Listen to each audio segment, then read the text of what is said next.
Bagaimana cara istri mengajak suami agar lebih rajin beribadah, mengingat suami sudah lelah bekerja dari pagi ke malam.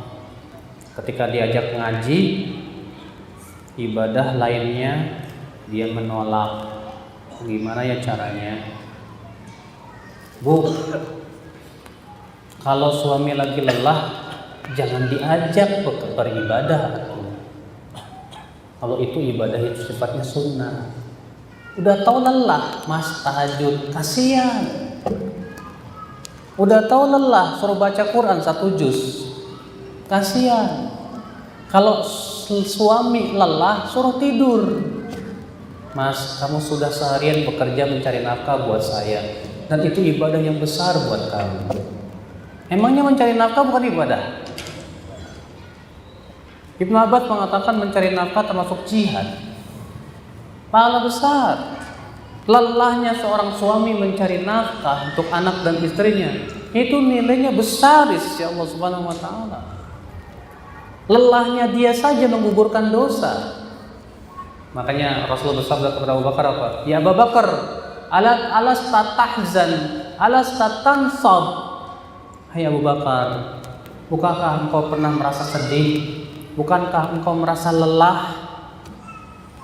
Ma yusibu min musibatin, ma yusibul muslim min musibatin, min hammin, wala hazanin, wala nasabin, wala wasabin, illa kaffarallahu biha khataya. Tidak ada musibah yang menimpa seorang mukmin pun, kata Rasulullah, berupa galau, sedih, capek, lelah, kecuali dengan itu Allah gugurkan dosa-dosanya. Alhamdulillah. Jadi kalau suami sudah lelah cari nafkah, ibu, biarkan dia istirahat. Barangkali istirahatnya lebih baik daripada ibadah yang dia paksakan. Barangkali istirahatnya dia justru bernilai ibadah di sisi Allah Subhanahu wa taala. Dia lelah cari nafkah, ibadah tidak, Pak? Ibadah. Lalu ia istirahat dengan niat saya supaya kuat mencari nafkah lagi besok. Istirahatnya aja udah niatnya luar biasa itu, Pak. Masya Allah. Maka dari itu ibu, ya, kalau suami lelah, suruh dia istirahat yang cukup. Dan ingatkan mas, setidaknya kalau kamu tidak tahajud, witirlah walaupun cuma 1 rakaat. Karena wasiat para salaf terdahulu, jangan sampai melewatkan malam. Ya, walaupun cuma witir 1 rakaat, lakukanlah. Nah ini, ya, biasakan suami ya berusaha bagaimana dia beribadah di saat dia sedang kuat, di saat dia sedang semangat. Ya, karena Nabi SAW melarang ya seseorang sholat dalam keadaan dia ngantuk. Tidak boleh. Kata Rasulullah, yusalli ahadukum wa huwa na'san. Janganlah seseorang dari kalian sholat dalam keadaan dia mengantuk. Tidak boleh, kata Rasulullah SAW. Fa idza na'isa ahadukum fi sholati falyarqud. Apabila salah seorang dari kalian ngantuk dalam sholatnya, tidur saja sudah. Bukan? Nabi mengatakan tidur aja. Ini dipaksa-paksain, udah ngantuk-ngantuk, ya. Dipaksa-paksain juga. Apa yang terjadi? Biasanya sih kalau enggak bacaannya salah melulu gitu kan. Yang harusnya sabbihis nyambungnya ke walaili yaksha. Atau yang kedua, dia akan mencaci dirinya sendiri. Maka dari itulah Nabi tidak menyukai gaya ibadah seperti itu, Pak. Nabi bersabda, liyusalli ahadukum ala nasyatih. Hendaklah seseorang sholat dalam keadaan ia semangat. Nabi yang menyuruhkan begitu. Makanya kita pun juga, Pak, ya, untuk mendidik jiwa kita itu nggak bisa langsung blus, nggak bisa. Harus sedikit-dikit. Antum nggak biasa sholat tahajud, jangan langsung sholat 2 jam. Besok-besoknya kapok. Benar, Pak. Biasakanlah dulu, ya. Saya nggak biasa sholat tahajud. Saya hanya bisa 15 menit, alhamdulillah 15 menit itu lakukanlah. Cuma witir 5 rakaat, alhamdulillah. Asal langgeng tiap malam terus gitu. Nanti kalau sudah mulai terbiasa, tambah 7 rakaat. mulai terbiasa tambah 9 rakaat sampai 11 rakaat. Alhamdulillah. Nah, itu yang harus dilakukan ya akhwat Islam, azakumullah ya.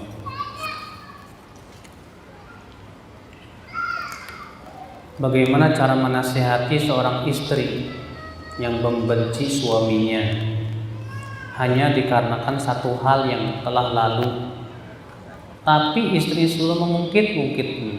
Ini wanita calon penghuni neraka seperti ini. Kok bisa gitu? Ya Nabi yang mengabarkan.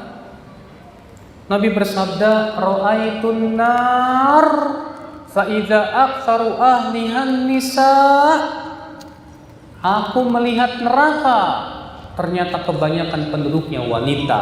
Yakfurna, mereka kafir. Lalu ditanyakan, wahai Rasulullah, mereka kafir kepada Allah? Bukan. Yakfurnal ashir, mereka kafir kepada suami. Idza ahsana ahadukum ila ihdahun, apabila salah seorang dari kalian sudah banyak berbuat baik kepada seorang istri, thumma ra'at minka syai'an, kemudian gara-gara satu kesalahan dia lihat dari kamu, dia berkata, ma ra'aitu minka khairan qat, aku tidak pernah melihat kamu berbuat baik sedikit pun. Lihat Pak, Nabi mengatakan wanita seperti ini calon penduduk penghuni neraka. Gara-gara satu kesalahan di masa lalu, si istri ini melupakan kebaikan yang banyak dari suami. Gara-gara satu kesalahan dia ungkit-ungkit terus. Gara-gara itulah Allah jadikan ia masuk ke neraka itu istri. Na'udzubillah, nasallallahu alaihi wasallam. Jadi gimana dong Ustaz cara menasihatinya? Bawakan hadis ini. Nabi bersabda, ya, aku melihat api neraka, ternyata kebanyakan penduduknya api neraka. Apa laki-laki, apa perempuan? Saya bukan malaikat, saya laki-laki, saya manusia. Yang namanya manusia nggak lepas dari apa? Kesalahan. Tahu nggak? Kalau saya mau hitung-hitung kesalahan kamu, saya bisa loh. Saya bisa menghitung kesalahan kamu satu persatu, saya bisa. Kalau gara-gara satu kesalahan saya di masa lalu kemudian kamu ikut-ikut, ya, subhanallah. Saya sih bukan apa-apa, Ma. Saya kasihan sama kamu. Saya tidak ingin kamu masuk neraka. Kalau saya mah gampang bisa kawin lagi, Ma.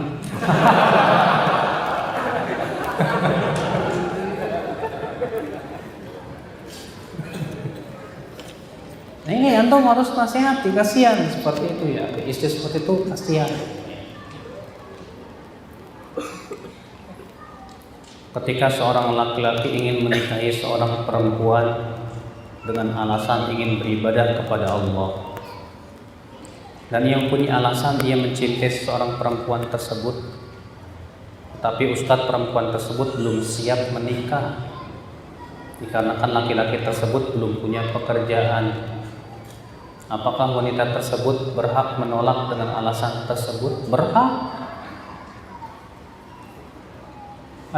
Bukan disebutkan dalam hadis, ada seorang wanita berkata ke Rasulullah, ya Rasulullah, saya sudah dipinang oleh dua laki-laki. Yang pertama Muawiyah, yang satu Abu Jaham. Bagaimana menurut engkau ya Rasulullah? Kata Rasulullah, adapun Muawiyah, fasaluk la manalah. Muawiyah itu miskin, enggak punya duit. Adapun Abu Jaham, dia suka mukul. Tapi menikahlah dengan Usama.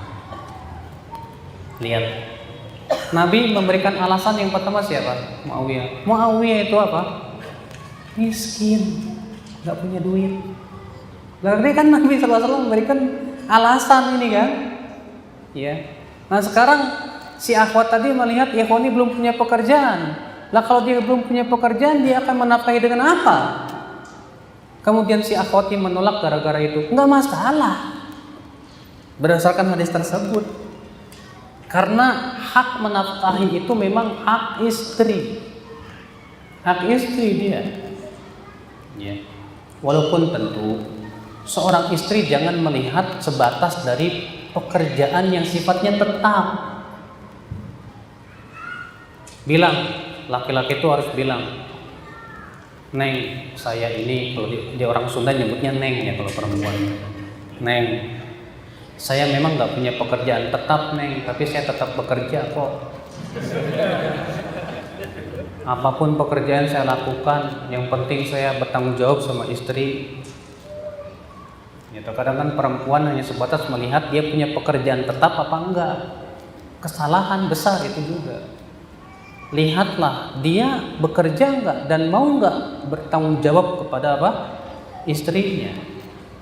Karena sebagian laki-laki terkadang malas Pak cari nafkah.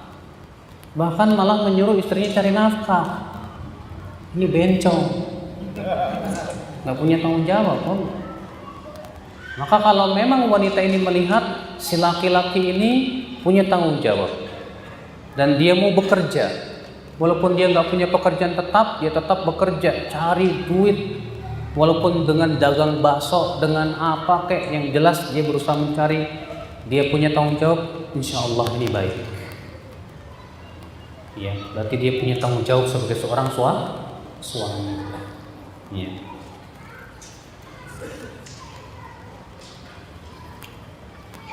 Apakah boleh saya melarang saudara saya berteman dengan temannya yang saya tahu temannya itu suka mengajak kepada hal-hal yang tidak baik? Sampai-sampai saya marah dan mengatakan kepada temannya itu, kalau memang mau berteman yang baik, jika tidak lebih baik jangan berteman. Apakah saya berdosa? Bagus. Ini termasuk nasihat karena Allah. Ya, ingatkan, masalah teman penting dalam Islam. Dalam Al-Quran tuh baca ayatnya. Ada penduduk api neraka menyesal gara-gara teman. Allah sebutkan dalam surat Al-Furqan. Penduduk api neraka ini berkata, ya wailata laitani lam attakhid fulanan khalila laqad adallani ba'ani dzikri ba'da idh ja'ani. Penduduk api neraka itu berkata, aduh andaikan aku tidak menjadikan si fulan sebagai teman dekat saya. Sungguh dia telah menyesatkan saya dari peringatan setelah peringatan itu datang kepada saya. Lihat, dia masuk neraka gara-gara siapa? Temannya. Dia menyesal, kenapa saya punya teman kayak dia? Ingatkan itu. Bilang ke dia, temanmu agamamu. Rasulullah bersabda, almaru ala dini khalilih. Seseorang di atas agama temannya. Falyanzur ahadukum ila man yukhalil, kata Rasulullah. Hendaklah ia melihat dengan siapa dia berteman. Tapi kan kata dia, kalau saya nggak berteman dia, saya nanti disebut nggak gaul. Jangan khawatir disebut nggak gaul, karena yang namanya gaul itu hanyalah dengan orang-orang yang membawa kita kepada kebaikan, bukan menjerumuskan kita kepada apa? Keburukan. Bukan. Bergaulah dengan teman-teman yang saleh. Makanya Nabi SAW mengatakan, mathalul jalisis salih. Perumpamaan teman yang soleh itu apa? Seperti penjual minyak wangi, ya. Nah inilah Bapak, ya. Itu nasihat bagus sekali. Nasihati terus. Kalau kita tahu dia berteman dengan orang-orang yang selalu membawa dia kepada keburukan, ingatkan terus supaya dia ingat dan takut kepada Allah Subhanahu wa taala. Ustaz, saya sering belanja dan pakai cadar kalau keluar rumah dan dibilang sama orang non-muslim katanya teroris. Gimana ya Islam mensikapi kita disebut teroris? Terjadi juga sama temanku, diludahi gara-gara dia pakai cadar. Sabar ya, semakin berat semakin besar pahala. Nabi bersabda, para ulama mengatakan al-ajru bi qadri masyaqqah. Besarnya pahala itu mengikuti beratnya amalan. Kalau pakai cadar disebut teroris, udahlah, cuekin aja. Ya, kalau saya teroris dari kemarin saya udah ngebom, Mas. Saya kecadar ini untuk menjalankan perintah Allah Subhanahu wa taala. Ya. Maka Nabi mengatakan al-ibadatu fil harji ka hijratin ilaih. Beribadah di masa-masa fitnah pahalanya sama dengan hijrah kepadaku. Diriwayatkan Muslim dalam sahihnya. Berarti mengamalkan sunnah di masa-masa yang seperti itu pahalanya besar sekali di sisi Allah Subhanahu wa taala. Sabarlah, insyaallah. Ya. Justru dengan kita menyabarkan diri, diludahin senyum, enggak apa-apa, diludahin. Mudah-mudahan Allah memberikan hidayah kepada dia. Disebut teroris, enggak apa-apa. Ya, mudah-mudahan Allah memberikan hidayah kepada dia. Masya Allah. Ya. Dengan seperti itu insyaallah hati kita akan terus sabar insyaallah. Ingat terus bagaimana perjuangan dahulu para nabi, beratnya dalam mengemban apa? Dakwah. Ya, insyaallah. Mungkin kalau di Bali berat ya yang pakai cadar ya. Kalau di Jakarta alhamdulillah Pak udah biasa. Ya. Pemandangan orang bercadar itu sudah terbiasa di sana. Alhamdulillah. Maaf Pak Ustadz, saya seorang istri yang sangat mencintai suami. Masya Allah. Insya Allah semuanya karena Allah, bukan karena duit ya. Nanti kalau nggak dikasih duit gimana?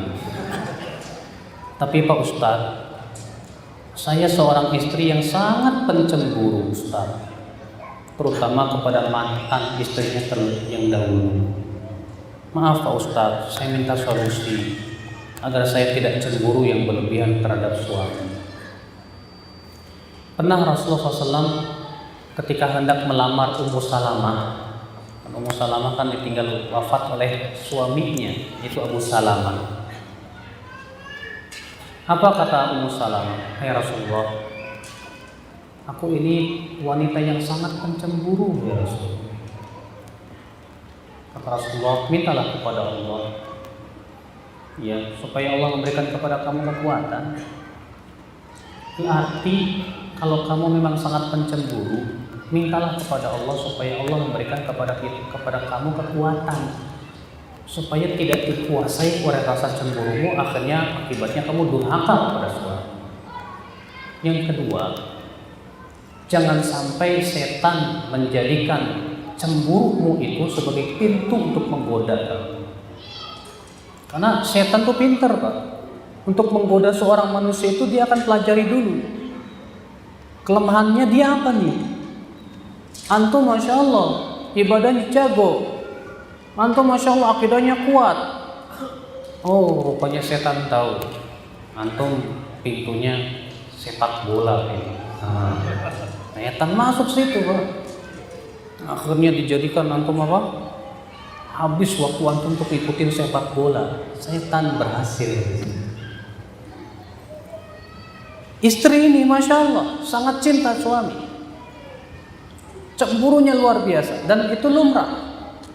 Karena yang namanya cemburu itu tanda cinta. Kalau ada istri nggak punya cemburu sama suami, tanda tanya besar itu. Ya, saya ragu jangan-jangan istrinya sudah nggak mau sama dia. Ya. Tapi kalau ada seorang istri cemburu sama suaminya, itu memang cinta, itu tanda cinta. Tapi jangan sampai cemburu ini menjadi pintu setan. Akhirnya apa? Cemburu ini menimbulkan suudzon dan suudzon kepada suami. Buruk sangka terus, buruk sangka terus. Akhirnya durhaka kepada suami. Waspadalah, kata Bang Nafi. Hati-hati.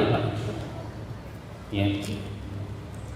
Maka berarti yang harus dilakukan oleh seorang istri apa? Setiap dia cemburu, tanyakan kepada dirinya, kenapa saya cemburu kepada dia? Oh saya cinta kepada dia, baik. Kenapa apakah cemburu saya ini akan menimbulkan durhaka kepada Allah atau tidak? Tanyakan. Saya kok cemburu banget sama dia, jadi sekarang kemana-mana suami kalau terlambat saya jadi suudzon. Nah, mulai itu jadi pintu setan.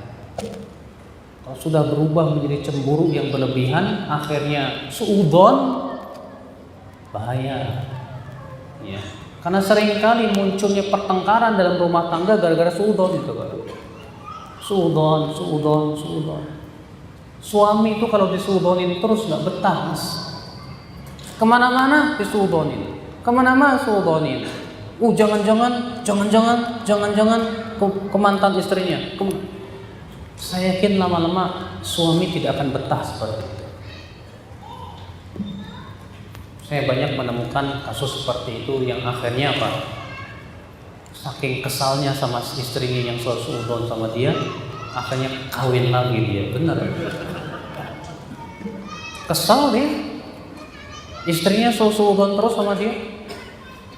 Pergi kemanapun disuudzonin, dicurigai. Kata suaminya, Pak, mana betah saya Ustadz hidup seperti itu, Ustadz dicurigain terus kayak maling. Ya udah sekalian aja jadi maling. Nah inilah ya, maka dari itu istri ya cemburu boleh bagus, tapi jangan berlebihan. Jangan sampai cemburu itu menjadi pintu syaitan yang menyebabkan kamu durhaka kepada suami kamu. Jadikan kecemburuan itu karena Allah. Ya, kurangi dengan banyak bertakwa kepada Allah, minta terus kepada Allah Subhanahu wa taala. Bagaimana caranya Ustadz ketika berada dalam puncak syahwat maksiat bisa timbul rasa cinta kepada Allah sehingga dapat menggagalkan maksiat tersebut? Wah, ini sih udah tingkat tinggi, Mas. Ini tingkatannya Nabi Yusuf alaihissalam.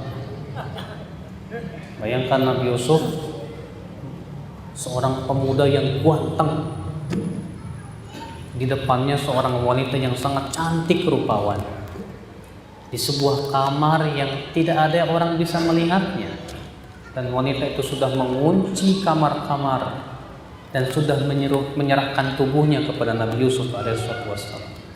Bayangkan, kalau antum gitu gimana coba? Ya. Di depan antum wanita cantik jelita, masya Allah. Ya. Di sebuah kamar dan dia sendiri yang mau sama antum, gimana itu? Siapa di antara kita yang mampu menghadapi godaan seperti itu? Makanya kalau ternyata cinta Allah mengalahkan syahwatnya, saya katakan ini tingkat tinggi, luar biasa. Ya. Maka dari itu ya, di saat-saat seperti itulah kata para ulama, itulah hakikat ujian. Hakikat ujian itu kapan? Di saat di depan kita maksiat, syahwat kita menggebu dan kita mudah melakukan maksiat tersebut. Itulah hakikat ujian. Banyak di antara kita tidak lolos di saat itu, Pak, ujian. Maka dari itulah yang harus kita lakukan apa, Pak? Di saat kita dalam keadaan seperti itu, segera kita ingat ya akan beratnya akibat setelah itu. Nikmatnya sesaat, tapi adabnya berat sekali. Subhanallah. Di saat keadaan seperti itu, memang kita harus betul-betul lari, Pak. Harus lari. Ya. Makanya ya akhi, jangan antum berkata kepada Allah, ya Allah, kok sepi banget aku hidupku dari ujian, tolonglah uji aku ya Allah. Jangan. Susah nanti.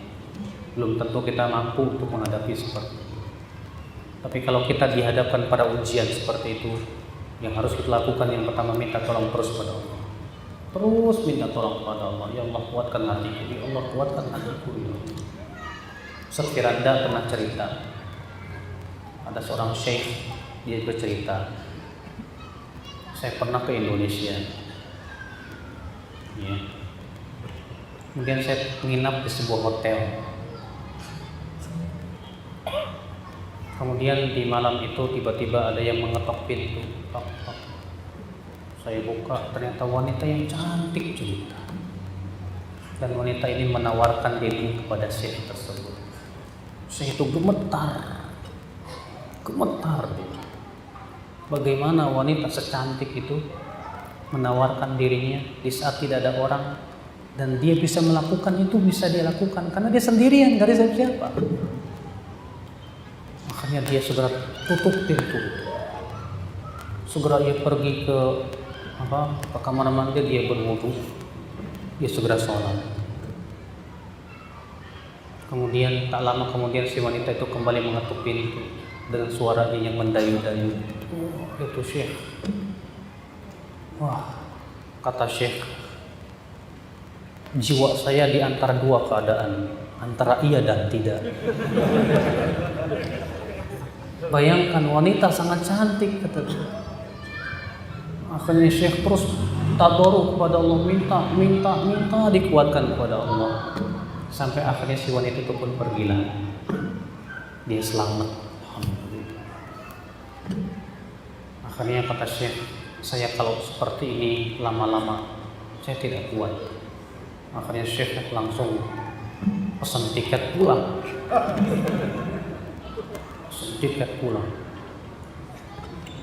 Sampainya di Bandar Jeddah, tiba-tiba ada telepon.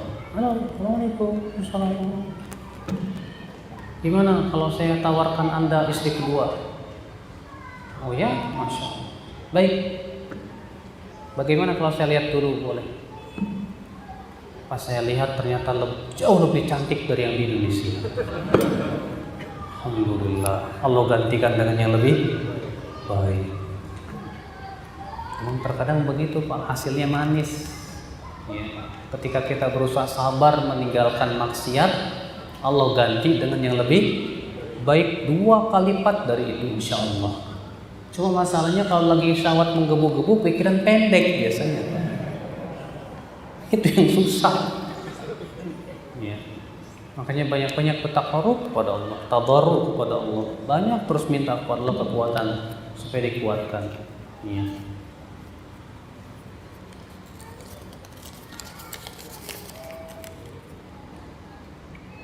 Bukankah kelalaian dalam ibadah itu sebuah adab dari Allah karena iman kita kurang, Ustaz?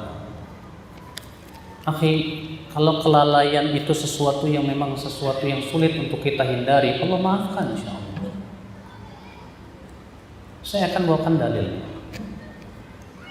Nabi Shallallahu Alaihi Wasallam pernah suatu ketika dalam sebuah peperangan, ya, dan sebuah safar, bersabda kepada para sahabatnya, siapa di antara kalian yang mau berjaga-jaga malam ini di bukit sana? Seorang sahabat berkata, aku ya Rasulullah, aku akan cukupi kalian. Pergilah sahabat itu untuk berjaga di bukit tersebut, jangan sampai musuh menyerang dari sana. Maka Nabi dan para sahabat pun tidurlah. Di subuh harinya Nabi bertanya, apakah sudah kembali si fulan? Belum ya Rasulullah. Maka Nabi SAW mengkhawatirkan sampai masuk waktu subuh. Setelah masuk waktu subuh, Nabi bertanya lagi, apakah sudah pulang dia? Belum ya Rasulullah. Ternyata belum pulang juga ini orang yang berjaga di papan batas itu di bukit tersebut. Maka di iqamatlah, lalu Nabi pun sholat dalam keadaan menengok ke arah bukit. Nabi SAW sholat dalam keadaan apa? Menengok ke arah bukit karena mengkhawatirkan dia. Demikian sepanjang sholatnya. Dia, apakah berarti ini adab dari Allah? Enggak kan? Iya.